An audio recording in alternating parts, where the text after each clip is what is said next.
action. Hello, everybody. I'm here tonight with Councilman Dave Spencer. Dave's been a councilman for 12 years now. 12 years. 12 years, and you're going to do it again. Amazing. Dave, I've known Dave for a long time. He's been a very reliable, steady, approachable member of the council. I've met him on several occasions. He's demonstrated a real love for Orem and a real kindness to the people here. He's always good to talk to. I always feel like when I walk away that he's heard me and that he is very effective at reflecting the values of Orem. Dave, welcome. Thank you. We're glad to have you here. Now tell us in your own words, what makes you want to do this for another term? We're glad you are, but what brings you back to the table? Well, the motivation is we need to keep Orem moving in the right direction. I think that's the key. But if I go back to when I first started running for city council way back in the day, I ran to save the baseball fields. And that meant a lot to me because I was on the board and I coached my kids. And, you know, baseball is a sense of family, right? We have great parks, but it brings families together. But the reason I ran is the city council at the time wanted to take the baseball fields out for parking. And I thought that wasn't a very smart idea. I had a different saying in my mind, but I won't say that. But, you know, so the council was skewed more so for the arts and not recreation. And now we have about a 50-50 split. So I think that's a good split. But I ran because taking the only open space in Orem and put in a parking lot to me wasn't very smart. So I ran. I also ran on Utopia. I thought I have nothing against fiber, but I have a problem with the debt. And Orem's $116 million in debt till 2040, which is about $3.5 million a year, right off the top of our budget. So that hurts because people made bad decisions back in the day, and we need to have people that make good decisions moving forward. But also Midtown Village. People don't know, but we have, the citizens of Orem own a parking structure, or did, of $4 million. So that public-private partnership, citizens don't know about that. But that's why we need to have smaller government, not bigger government. And if you can get it in the private sector, government shouldn't be involved. So that's why I ran. And then moving forward, I just want to make sure we keep high density out of the mix on State Street and out of our neighborhoods and keep our open space. So that's where I'm at today, Brad. Good principles. You know, you bring up a lot of fond memories I have. I coached my kids' soccer team. Now, I don't want anybody to get the impression I know how to play soccer. I know how to play soccer better than a 10-year-old, and that's about it. But those were some great memories. So thank you, because not in addition to the baseball fields, there's a great complex down across the tracks where we have fantastic soccer fields too. Lakeside. And that's been wonderful. So I can completely go along with that. And you're right about Utopia, having sat in the legislature and actually calling for the audit of Utopia. That's correct. I remember that. That's right. Yeah, we found a lot of dead bodies in that Utopia deal. That was not a good deal at all. So I appreciate your foresight, your wisdom, and being on the right side of those issues. There's another issue that came up these last few years, and it's one that a certain group in Orem seems to be still upset about, and that's Prop 2, the whole school district split thing that happened a couple of years ago. I mean, it started, and now the district is actually split. What was your perspective as a member of the council on that whole thing? Well, so back in 2017, Alpine School District did a feasibility study, and they came in and they presented to us, but it's like, I didn't know if I really trusted their numbers. So, fast forward a little bit into 2022, we talked about it as a council at our retreat and said, hey, maybe we should do a feasibility study to make sure that the numbers match, right? So we did the feasibility study, and it came back that it was feasible, and we thought it was a good idea. So moving forward, with the Prop 2, my feeling was, I thought everybody should have a right to vote. As an American, my dad fought in Vietnam, and people died for our freedom. And that flag is very important to me. So we need to make sure that we have a choice. And that's why I love living in Orem, but I love the United States of America because the freedoms we have. And I thought that if all the money it's going out to Alpine School District. I just got my tax notice that said 72% go to Alpine School District, 9.8% goes to Orem. We need to make sure that our money stays in Orem for our children in our schools, because I thought Alpine School District did a very poor job in that keeping our schools safe seismically. And that's what the problem is. So we need to make sure we spend the money on our kids here in Orem so we have great schools and great children, because a lot of people, they say our enrollment's going down, but in reality it's homeschool, private school, and charter schools, right? From 2017 to 22, only 1,000 kids difference, right? So we're not losing children. The parents are opting to put them in other forms of education. So that was my whole goal, is to make sure everybody has the right to vote, because that's my DNA. My dad fought, so. You know, what's interesting about that is I'm willing to bet, quite a bit of money actually, I don't bet, but if you ask the folks who were upset about Prop 2 even going on the ballot, I mean, the fact is it failed, right? It went down pretty hard. But the same people, I would imagine, if you ask them about the Better Boundaries Initiative, that they were really excited about that one. That would be my guess. In other words, they seem to be okay with democracy when it's something they want, but against democracy when it may end up in something they don't want. Right. Well, and I think too, if you look at Prop 2 and the split, it got defeated handily, because my feeling is when you try to scare people, scare the teachers, you know, your benefits, your salaries, and your retirement's going to go away. Of course, it's going to say, hey, we don't want it. But if they really looked at the numbers, I think we've got a different result. But the one thing I go back to is on the Stronger Together signs, it said 56% tax increase. That was a blatant lie. And if you just make up numbers, it's a lie, right? So moving forward, hopefully we can get past that. And the school district is split now 3 ways. And I think this is very important this round, because we're voting on a new school board. And we need to make sure that we get the right people in there, because if we have people from Strong Together that all get in, we're going to be Alpine 2.0. It'll be the same thing. We'll have a huge district. All the money goes there and doesn't filter down to the teachers. And that's where we need to pay our teachers more money, and not at the district. And if I look at Orem now, we've got a lot of schools that are seismically unsound. We see Alpine trying to divest themselves of some school properties and building these mega elementary schools everywhere. And I talk to a lot of people, and they don't like that. They like the neighborhood school. They want to make sure that the school building their kids go to is safe. And I would imagine that a school district focused on this area, Orem, Vineyard, Pleasant Grove, Linden, would have more focus on the needs of that area, which is more built out and more in a maintenance and upkeep mode than in a new building mode. No, and I think that's a sense of community too, as our community schools. But I think the one thing there is, with them closing our schools, I mean, during Prop 2, they said, oh, all our schools are seismically safe for our children. As soon as it didn't pass, 5 schools were on the docket because they weren't safe. And you know, you can talk out both sides. I mean, my personality is black and white, right? So people know where I stand. There's no gray areas with me, and that's just the way I was raised, being in the my dad being in the military. So I think too, with moving forward, I think on the city council we did do a physical facility land code that means that if Alpine wants to sell our schools, it has to remain a school or a park. It can't be density. And I think that irritated them a little bit. And you know, I'm glad that happened, because Orem's going to churn, right? We're an older demographic, and we were established in 1919. But as we churn, new families move in, and if we've sold the property, since we're 95% built out, where do we build our schools? We have no land. So that's the thing they need to realize. They don't care about Orem. You know, they're just looking at money. And they sold Hillcrest Park, or elementary. Did any of that money stay in Orem? Nope, went right out north and out west. So we need to be smart and make sure that we keep our schools small. We want small classrooms so our kids can get a great education. Excellent. You mentioned as part of the feasibility study that you wanted to look at the way taxes were being handled.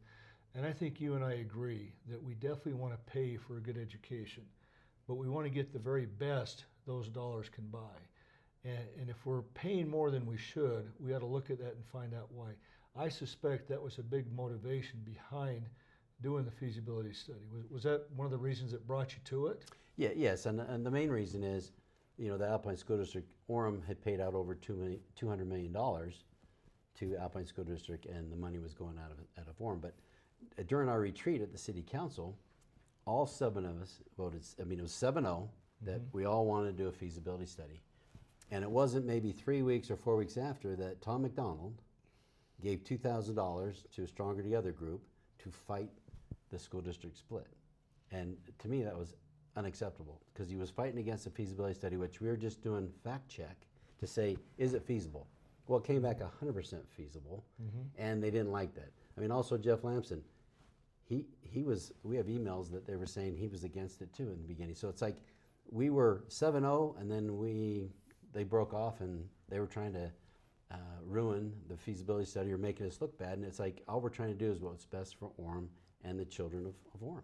Bottom line. Did that feasibility study come in before or after Stronger Together began getting financed? So, well, the feasibility study, it took 5.5, 6 months. So July 12th was when we got our feasibility study, and from end of February to that time, they were getting funds. Tom McDonald and the other group were gathering money to fight against the split, and that's how they came up with the signs, 56% tax increase, and they got all the PTA emails, and it was really pretty underhanded what they did, because they had access to all those emails. So, you know, we were dead in the water before we even started.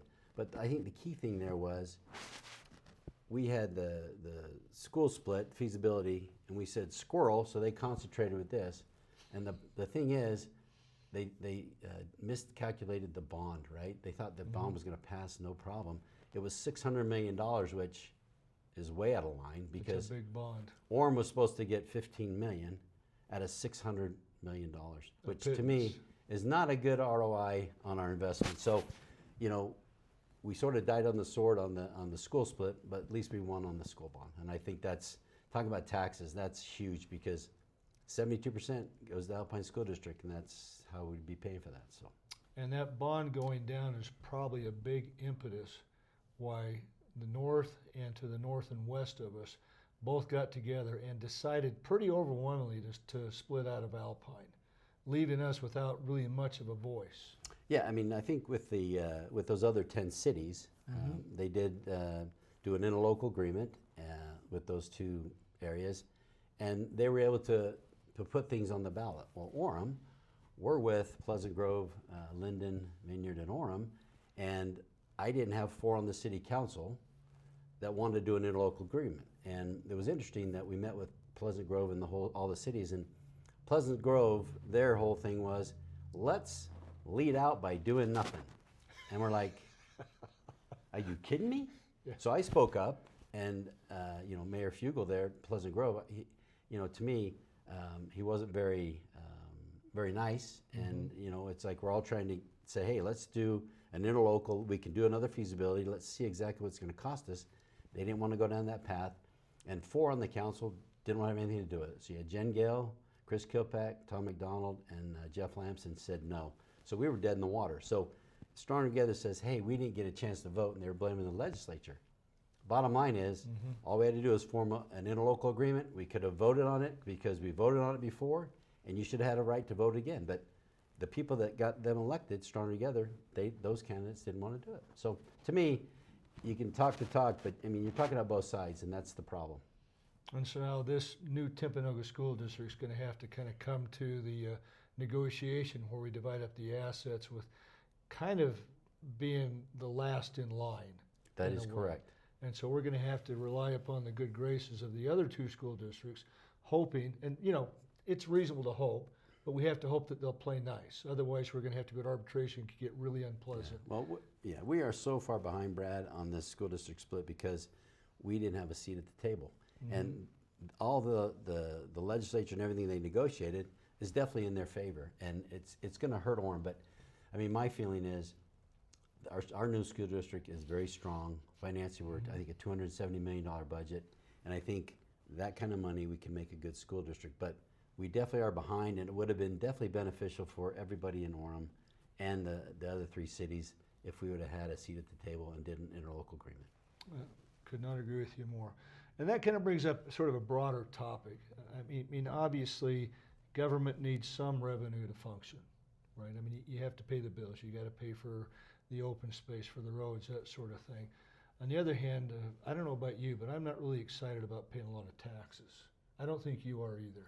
Not. What is your attitude towards taxation, raising taxes, and just how do you operate in that kind of that push and pull environment? Well, I mean, I don't believe. I mean, it's easy to raise taxes, right? Everybody does it. And Alpine School District does it every year. So if I look at my taxes from 2001 to now, I don't know, it's like 30%. You know, that's ridiculous. But on the city level, I think that you need to make sure that you have small government, right? And you know, when our city manager resigned, we saved $2 million that first year. Why? Because we cut the fat. Because government likes to grow, right? And we want small government. And that's why if I go back to Utopia, I don't believe that government should be in the private enterprise. And the problem is you had 7 people on the council vote for that, and it was losing money big time, but they kept re-upping. So just let's think about it, 116 million. That's 3.5 million a year. What could we have done with that over that time period? And that's till 2040. So if we have that Utopia debt, if we didn't have that 3.5 million, we could pay our police officers more. We could do low interest rates for first-time home buyers, right?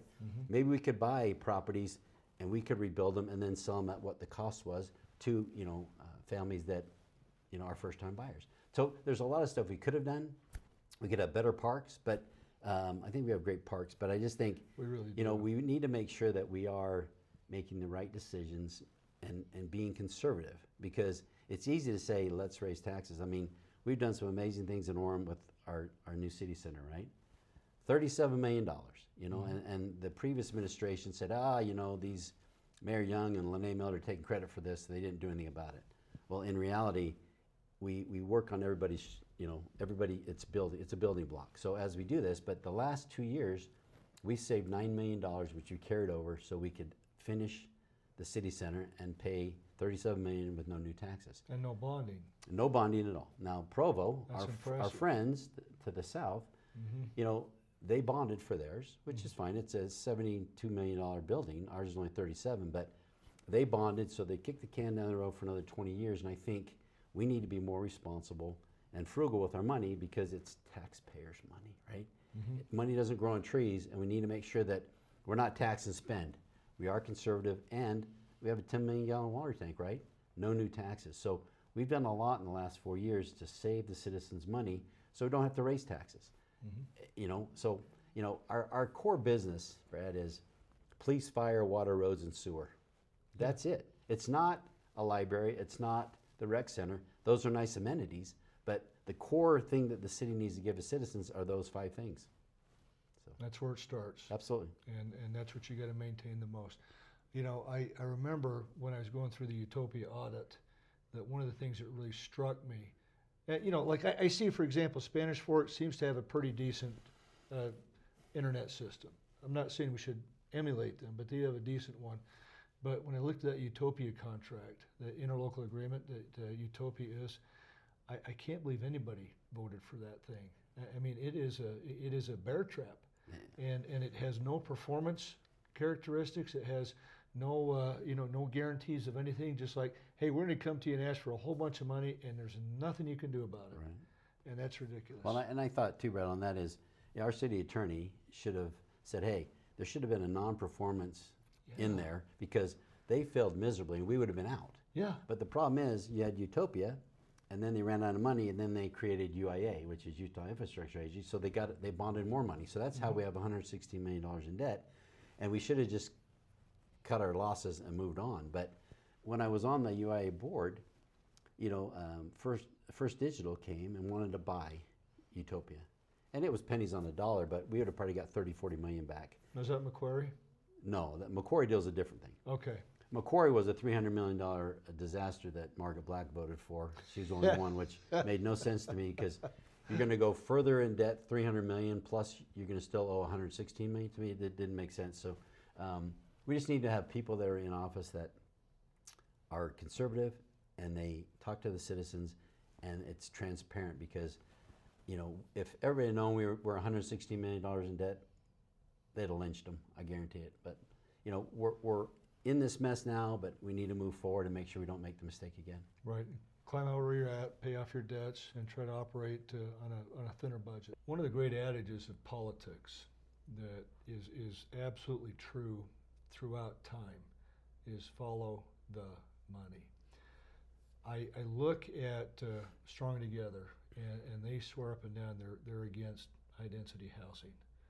And yet, you look at who is financing their campaign, and it is all of these entities who love high-density housing. I don't see that you get any money from them.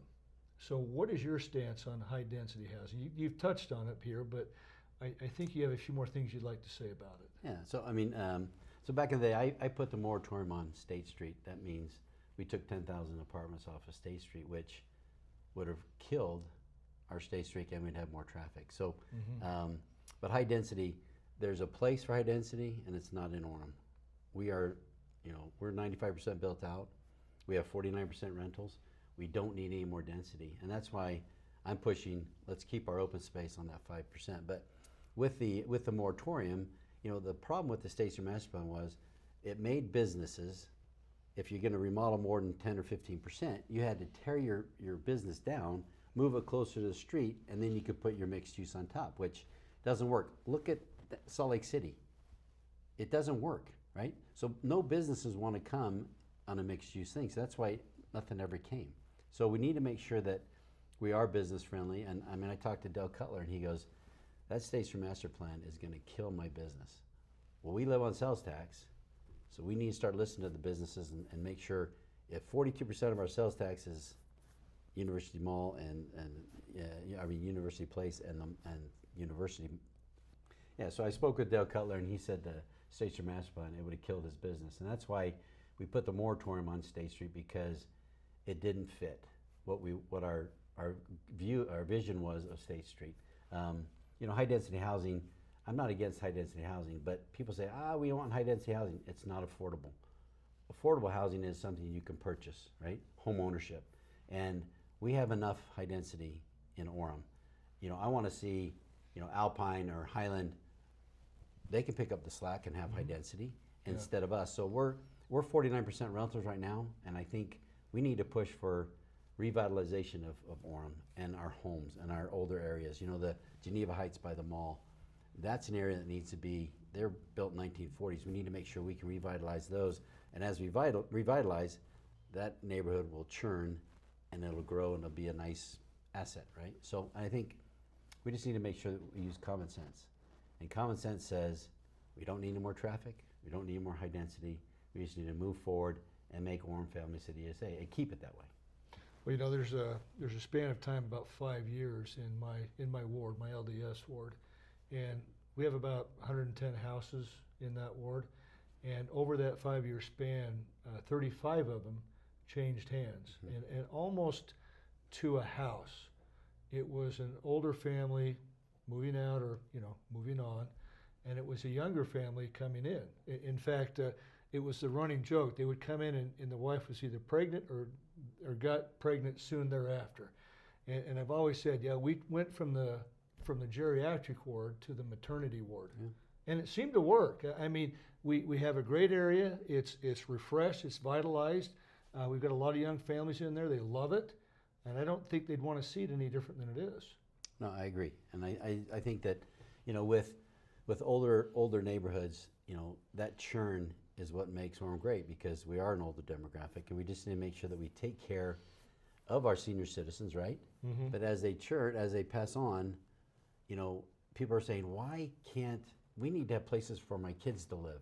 Right. Okay, well, it's not a right or a privilege just because you were born in Orem, but, you know, what you need to do is maybe you move to Saratoga Springs, they can buy a house there, and they can build their equity, and then this is their ending.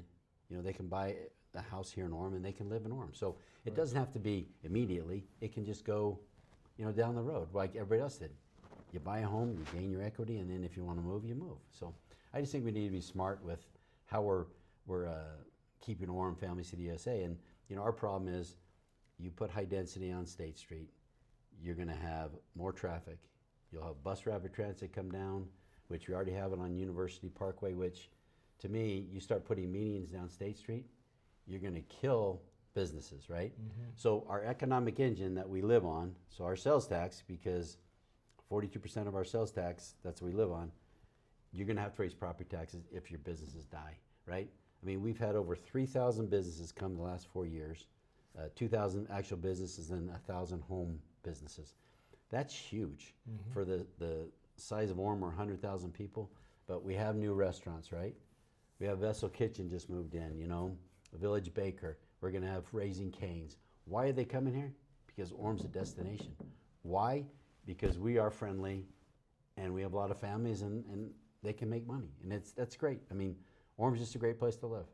So no BRT up and down State, no tracks up and down State, none of that stuff. Well, yeah, I mean, with BRT, the problem is. Well, we got to say a correction here. It's not BRT, it's EBRT, Empty Bus Rapid Transit. Sorry. That was a good one. Yeah. EBRT. Yeah. EBRT. Just from now on. And I have a segue into that too. So yeah. If you want, you can ask that. So. Yeah. Because in the debate at UVU, they asked that question. So. Oh, they did. Yeah. Okay. Yeah. So. Well, that's what I like. I think the State Street's just fine right now. We don't need to clog it up with dedicated lanes. No, it's. One more. You talk about high density housing, and one thing that comes to mind. You've had a fairly recent controversy about that, and that's Wilkerson Farm, one of the last open spaces in Orem. You want to tell us what happened there? Yeah. So Richard Wilkerson, he had Wilkerson Farm, and it was basically agritainment, right? So they had a Ferris wheel, they had corn maze and everything, and they grew crops for Tabitha's Way. But the problem is, the owner, they're talking about private property rights, and we should change the zone because of private property rights. Well, your private property right is what you bought the land at. If it's OS5 or R8, that's your private property right. It's not. You don't have the right to change it. We don't have the right to give it to you if we don't want to. So. The city council, it came before us, and to me it was a tragedy that the zone was changed, because you have a neighborhood to the left of it, and they want to put density right next to 2 front runner tracks, a UP rail line, and an industrial area. To me, I thought that was not very smart, because that's going to turn into, whatever they build, it's going to turn into a renter's haven. And it's just going to be probably UVU kids, and that's going to ruin the neighborhood next to it. So we need to be very careful with our land use authority and take the responsibility and say, you know what? One of the councilmen said, oh, I drove by a house on, some subdivision by the rail tracks, and there was nothing for sale, so it must be okay. Come on. Let's have common sense and say, you know what? It's not smart to put houses right next to a railroad track, bottom line, because every time they come, your house is going to be rattling, and it's not going to be good. So, moving forward, I think that would have been a great park, or he could have kept it and it could have been farmed. But you know what? Maybe we couldn't save Wilkerson Farm, but we could have saved that zone so it could have been used for something else instead of density. And if Orem's built out 95%, that other 5%, that's key, right? Brad? So 5%, what does that do? Our Parks Master Plan says we need 37 more acres of park. Where are we going to get the parks? It's got to be that 5%, so we have to be very careful on what we approve moving forward, because we want our open space, because families need to be able to go to parks, and it's free, right? You go to Thanksgiving Point, that's very beautiful out there, but who can afford $30 to go see tulips, right? So my question is, we bought Hillcrest Park, and Hillcrest Park, we have pickleball courts, we have big open space, we have the tallest playground in Utah County. That has uplifted that neighborhood so much that's what we need to do all around Orem. We need to, if we can find parks, open space, we need to have parks for our citizens, because we want a place where families can thrive, and that's Orem, because we're Family City USA. I love taking my grandkids to parks. We've got that all-access park, which is fabulous. We've got the Sarah Park we go to. Yeah. And there's a bunch of other shows. Those are the ones close to me. Yeah, well, I mean, the Altogether Playground, I mean, that was probably my most favorite. project because it was built in a week, 4,000 man hours, and we built it because those that have disabilities or handicaps. It was interesting that there was this big swing there, right? Yeah. And I'm thinking, in my mind, I don't have any kids that are disabled, but they'd never been able to swing on a swing. And that my paradigm totally shifted and said, wow. It touched me because now they can experience swinging on a swing, which we take for granted. And that's where I think we need to say, you know what, as a city council member, you need to make sure that you are invested in the citizens and that if they call you, you answer your phone and you go fix things and you do things. And that's why I like being on the council. It's not, I can sit up on the dais and say, hey, I'm, there's no legacy. I'm not here for a legacy. I just want to make sure that we take care of our citizens. And, there's, you talk about Wilkeson Farm. We have some orchards left in Orem, right? And the city wanted to take the gentleman's orchard on Center Street and 8th East. That's right by me, Crandall Orchards. Yeah. And he called me, and I'm trying not to say names, but oh, sorry. He called me because the city started taking down his fence, and he goes out there and said, hey, he was 92 then, but he goes, why are you taking my fence down? He goes, well, it's not yours, it's the city property. So he called the city, and the city said, you might want to call David Spencer because he gets things done. So he called me, I answered the phone, had a meeting with the city manager and the city staff, and they yelled at that 92-year-old man and said, you didn't pay your taxes. And it's like, hold the phone, right? It's been in their family for 100 and some odd years. You're trying to tell me you couldn't go to his door and say, hey, you got some back taxes? Well, what happened was the surveyor, they were sending the tax notice to the wrong address. So he didn't get, so it wasn't anything of his fault, but the city really wanted it. But after 2 months, we got the property back, and I go visit him every week just because he has some great stories, because he has the history of Orem. And that's what I love about being on the council. I want to help people, right? People say we've harmed people. Stronger Together says we've harmed people, and we need better. To me, that's a bunch of garbage. And look at what we've done. We haven't raised taxes. We built a city center, new parks, water tank, no new taxes, because it helps and benefits Orem. Our first responders. We're paying our first responders now, right? Orem's a destination now. We have a job opening. We have 60, 70 people apply, even out of state. We had one come from Snowflake, Arizona. He did allow her to move over. So, I mean, we're doing things right, but, we just need to keep it moving. I love that. Now, just to close the loop on Wilkeson Farm, what was the vote on that? How did that turn out? Yeah, so, the vote was 4-3 to change the zone, and my concern there was you had a realtor or developer that were buddies with some of the people on the council, and they helped him get elected 2 years prior, and they went with the developer. Now in the meeting, there was 95% of the people were against the rezone, and those 4 voted against. With those 5 people, or whatever, 5%, they voted to change the zone. And to me, the optics look really bad, and moving forward, I think if they would have done it, if we did it again, they probably would have voted differently, maybe. But I just think it was a tragedy. We kicked Richard Wilkeson out. He's a good man, but moving forward, we just need to learn from our mistakes and make sure they don't happen again. Right now in Orem, we have a fairly big property tax challenge with the fact that you have University Place, formerly University Mall, that has a community development association. In terms of school districts, Timpanogos School District covers Vineyard, which also has an RDA. There may be a chance in the future that some other entity is going to come asking for a CDA or an RDA. How will you approach that? Well, good question, Brad. I think we need to learn from our history, what we've done. So, the mall, the RDA there, or CDA, was already done right before I got in. But we need to make sure that we are fair. We can't pick winners and losers. So, if you're doing it for one, you need to do it for the smaller ones too. But moving forward, I think Orem is built out, and I think that we need to make sure that we're very careful on how we spend our taxes and our property taxes. And we need to say, you know what, I think everybody needs to live on their own and make it on their own, and not give any subsidies that way. Because in the future, it could hurt our community, and we need to make sure that we're careful in moving forward. So keep taxes low for everybody.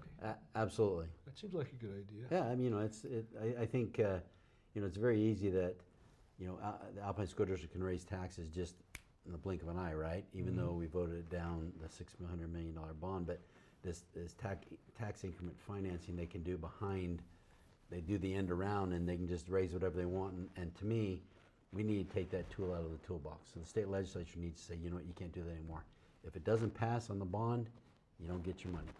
Figure it out. Well, what we ought to do, and I've said this before and we'll say it again very loudly, is, for example, Orem, again, before your term, they attempted to pass a fairly significant property tax increase, and the voters referred it. They voted it down. They shot it right down. And the fact is, if a school district does what's called a truth in taxation tax increase, there's no way to refer it. That needs to change. That's true. I agree with that. That 100%. needs to change. That would probably fix almost everything you're talking about. But Well, I mean, on the tax thing, I mean, back in the Yeah. day, the city of Orem wanted to do a major tax increase. I know the mayor of that time, Mayor Evans, sent out a letter to the citizens, and it said, we need this tax increase because we need to pay our first responders and a little bit of Utopia. Well, that was not correct. It was 95% was for Utopia debt, and the 5% was for the first responders. So the citizens got together, did a referendum, and people were able to vote on it, and it got voted went down. Yeah, flaming. It went down in flames. So that type of thing is we need to make sure that we are smart at what we do things and make sure that we are transparent to the citizens, because we can do a truth in taxation, but we need to make sure that the citizens have the information needed. Because doing a referendum, it's a lot of work, but that is a lever that the citizens can have to pull. So I like it. And I think about it. I drive on the roads, don't see any potholes.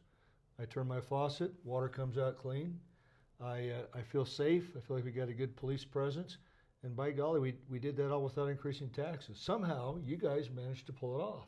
Yeah, I mean, it's, I think the thing is you need to look at the fat, right? Because I think there's fat everywhere. Yeah. I look at Alpine School District, and I think that school district out there, you could cut the fat and give that to the teachers. But that's also what we did with the city when the city manager resigned. We saved $2 million right off the top, and we have a strategies and innovation team right now that is out looking for grants, right? And that was Mayor Young's, he pushed that. And now the grant writers, we've got $13 to $15 million that we didn't have before, and she's paid for herself, I don't know, 25, 30 times over. It was free money. Free money. And that's the kind of thinking outside the box we need, instead of, we have candidates who are saying, hey, I'm going to bring civility. I'm going to bring collaboration. That doesn't float my boat. I'm sorry. Why are you running? What's the reason? Utopia, Midtown Village, save the baseball fields. It's just like civility. I mean, to me, talk is cheap, and, we're doers, and let's get things done. Well, let me add another log to that fire, Okay. if I may. We've got a lot of movement across the nation, and we've even seen it here in Orem, and that is to allow biological boys to go into girls' bathrooms, to play on girls' teams. Orem has a lot of facilities. They have the rec center. They've got parks where there's bathrooms. Orem runs a lot of sports teams with the soccer and baseball program and others. You're going to have parents who think that their boy should be allowed to play on the girls' team. How do you as a council member handle that?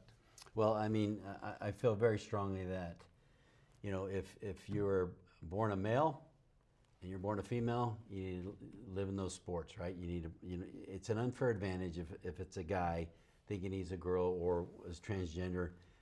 It's, their bodies are different, right? And it's just an unfair advantage. I remember watching the Olympics, and it was an unfair advantage, and that transgender won.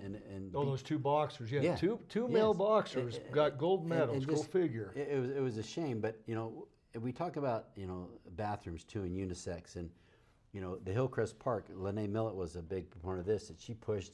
We need to have separate male and female bathrooms, and family bathrooms, so parents can take their kids in the bathrooms instead of use unisex stuff. And to me, we need to get back to basics, right? male and female.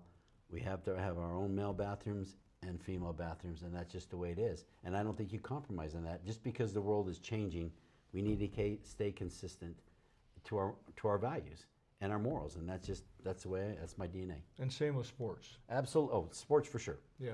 I don't agree with that at all because it's an unfair advantage. I mean, we need to make sure that we're fair, and everybody is welcome.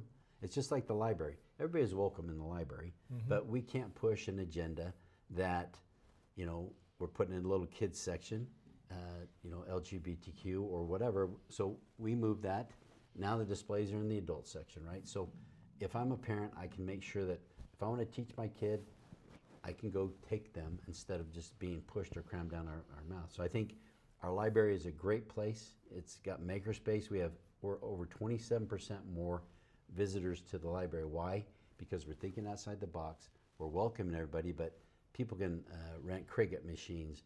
They have a little studio. So, and there's also an atrium out there. To grow plants and stuff to show kids how things work, and that's what the library is for. So, no other libraries are doing that. So we've, Bryce Merrill's our librarian and our rec director, and he's done an amazing job with what he's been given. And I'm talking about the rec center's making money, and the library has 27% more traffic. I mean, that's amazing. So I think moving forward, Orem's on a great trajectory, and I think we just need to keep it moving in the right direction. Excellent.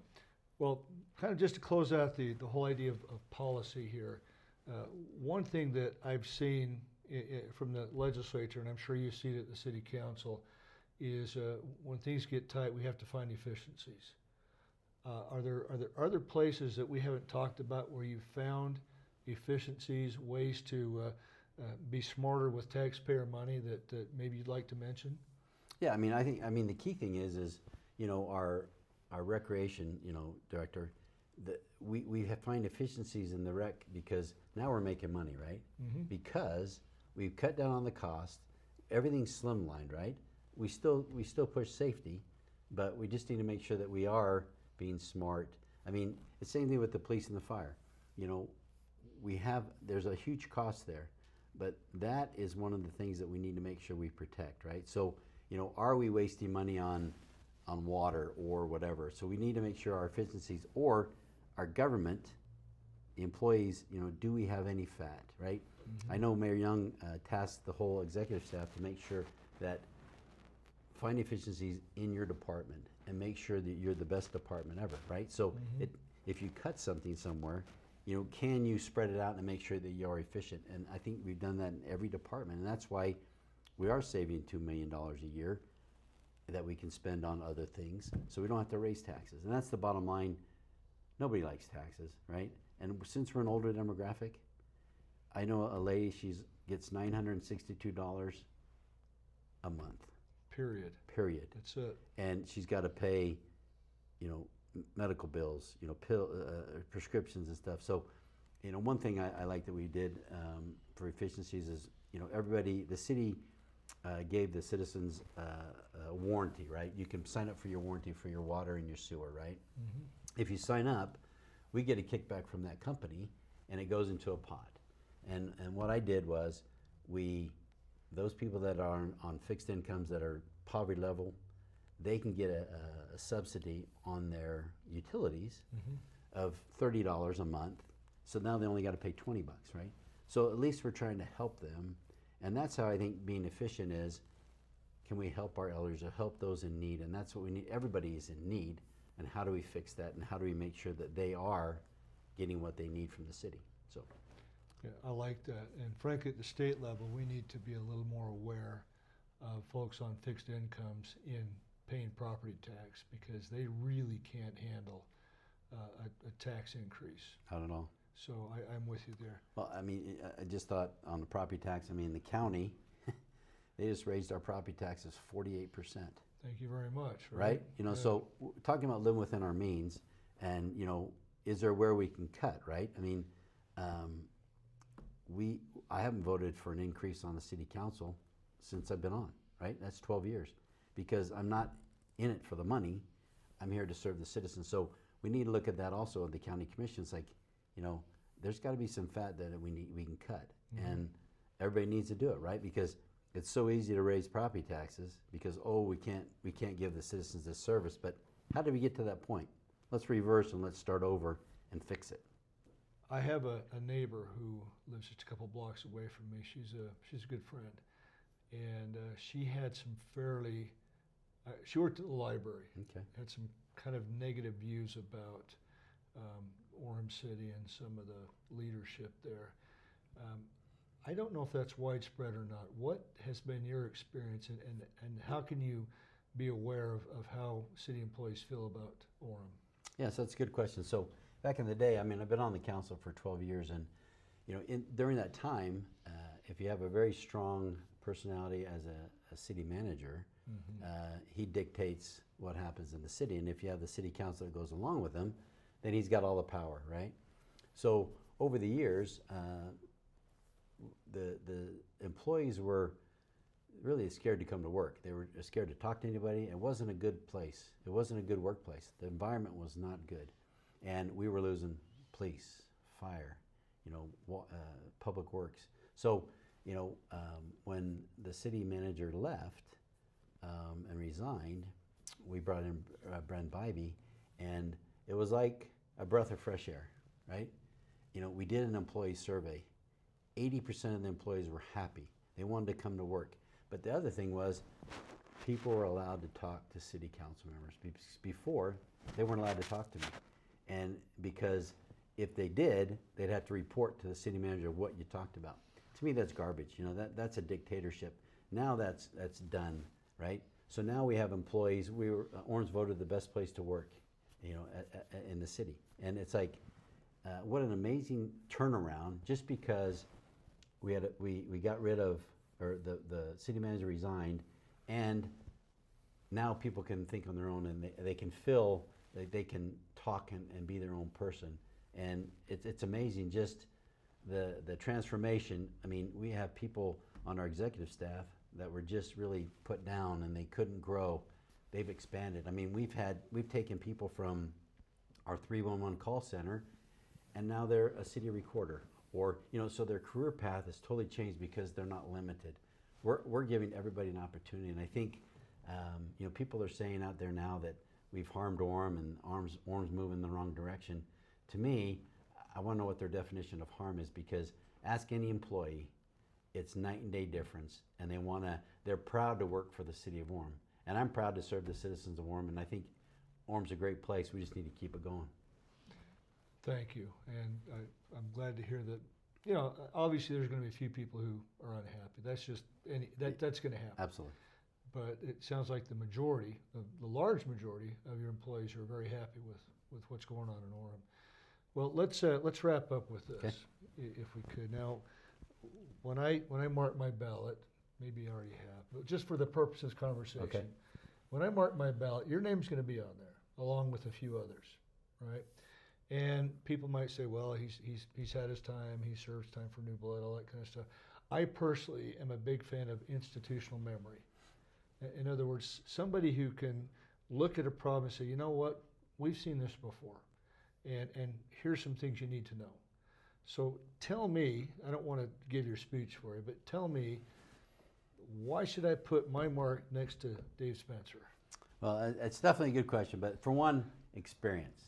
I've had 12 years of experience, and I've learned a lot, because over the years, you have developers come into the city and they say, hey, you know, we need to do this, and it doesn't pencil.